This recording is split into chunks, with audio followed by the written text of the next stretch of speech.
Hi friends, welcome to films to fashion. இன்றைக்கி கவிஸ் கார்டனிங்கில் நீங்கள் பார்க்க போகிறது பிரண்டை கொடிகளைத்தான். தெரியுதுங்களா?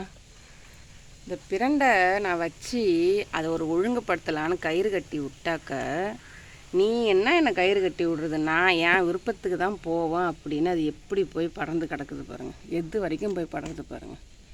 நானும் இழுத்து கட்டி பார்த்துட்டேன், அது எதுலேயுமே அடங்காமல் அது இஷ்டத்து தான் வளர்ந்துட்டு இருக்குது. சரி அப்படியே இருக்கட்டும் போ, நான் அப்படியே கீழே படரட்டுமேன்னு விட்டுட்டேன். கயிறு கட்டி 2 பக்கம் கயிறு கட்டி எவ்வளவோ இது பாருங்கள், அடியிலேருந்து கயிறு கட்டி மேலே விட்டேன். திரும்ப ஒரு கொடியை நட்டும் மேலே விட்டு பார்த்தேன். பட் அது மேலே ஏறவே இல்லை. நான் கீழே தான் போவேன், கீழே தான் போயிட்டுருக்குது. சரி போ அப்படின்னு நானும் விட்டுட்டேன்.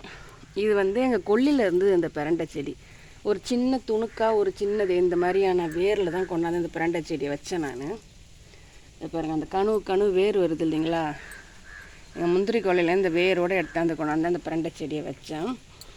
இது அந்த அளவுக்கு வளர்ந்துருச்சு. இதை க்ளீன் பண்ணணும்னு நினச்சாலும் முடிய மாட்டேங்குது. எல்லாத்தையும் எடுத்து போட்டாலும் திரும்ப அது எங்கெங்கெல்லாம் வேர் இருக்கோ அங்கங்கெல்லாம் பிடிச்சிக்கிட்டு வளர ஆரம்பிக்குது. ஸோ இதை நான் ஒன்றும் பண்ணுறதா இல்லைன்னு சொல்லிவிட்டு அதை நான் அப்படியே விட்டுட்டேன். பிரண்டை நமக்கு எல்லாத்துக்குமே யூஸ் ஆகும். பிரண்டை சட்னி வைக்கலாம், பிரண்டை குழம்பு வைக்கலாம், பிரண்டை துவையல், இன்னும் பிரண்டையில் நிறையா பண்ணுறாங்க.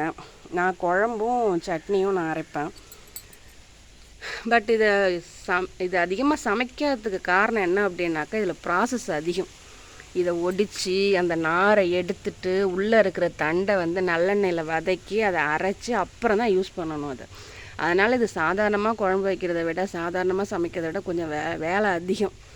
அதனால தான் இதை மேக்ஸிமம் யாரும் இப்போ இருக்கிறதுல யூஸ் பண்ணுறது கிடையாது. பட் நான் அடிக்கடி யூஸ் பண்ணுவேன் நான். இது எவ்வளவோ பலன் இருக்குதுன்னு சொல்கிறாங்க.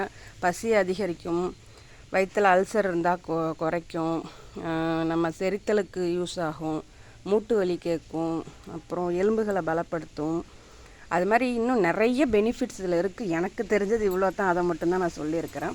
ஸோ என் கார்டனிங்கில் நான் பூச்செடிகள் மட்டும் இல்லாமல் இந்த மாதிரியான மெடிசினல் பிளான்ட்ஸும் நான் வளர்க்குறேன், பார்த்துக்கிட்டும் இருக்கிறேன். நான் அதை எடுத்து யூஸ் பண்ணிட்டும் இருக்கிறேன். இது மாதிரி மெடிசினல் பிளான்ட் உங்கள் வீட்டில் என்ன இருந்துச்சு அப்படின்னாக்க எனக்கு கமெண்டில் சொல்லுங்கள், தெரிஞ்சுக்கலாம். தேங்க்ஸ் ஃபார் வாட்சிங்.